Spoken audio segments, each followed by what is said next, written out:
अरे भाई एक ही में पूरे मजे ले रहा है।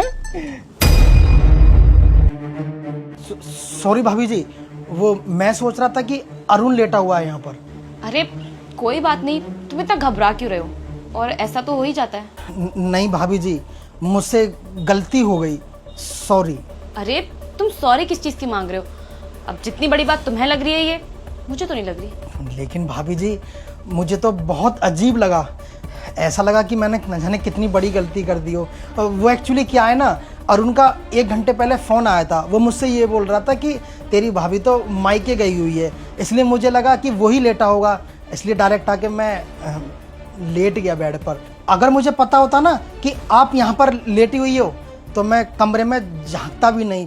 देखो, पहली बात तो ये है कि अरुण घर पर है ही नहीं। उन्होंने जरूर कोई तुमसे मजाक किया है। अरे वो तो पूरे 1 हफ्ते के लिए बिजनेस ट्रिप पे बाहर गए हैं। और दूसरी बात यह है कि मैं पूरे घर में अकेली हूँ और 1 हफ्ते तक घर में अकेली ही रहूंगी।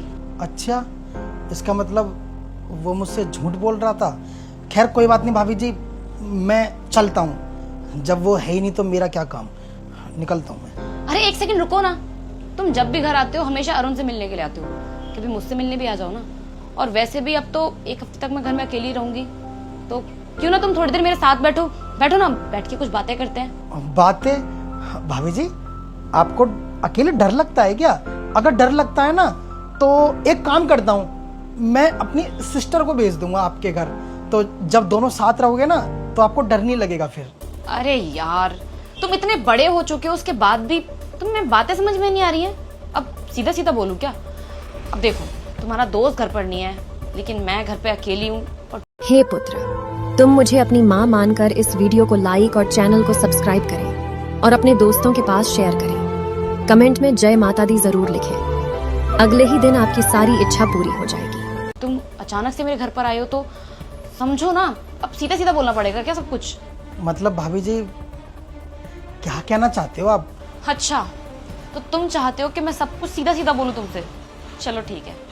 दरअसल बात ऐसी है कि जब भी तुम मेरे घर पे आते हो ना, तो तुम्हें देखकर मुझे कुछ कुछ होता है। मुझे ऐसा लगता है कि मुझे तुमसे प्यार हो गया है। और आज तो मौका भी कितना अच्छा है ना, घर पे कोई नहीं है, अरुण भी बाहर गए हैं और मैं घर में अकेली हूँ पूरे 1 हफ्ते तक। तो हम दोनों टाइम स्पेंड करते हैं, ऐसे एक दूसरे को जान भी लेंगे। भाभी जी आप होश में तो हो? जैसे ही भैया घर पर आए, भैया को नहीं पता था कि बिस्तर में कौन सो रहा है, तभी वो गले लगा लेता है। तभी भाभी को देखता है तो वह हैरान हो जाता है। तभी पूछता है कि दोस्त कहाँ है। तभी भैया कहते उससे क्या, मैं एक तो अकेली हूँ घर पर। लेकिन गलत नज़रिया नहीं था भैया को, ऐसे दोस्त को सल्यूट है।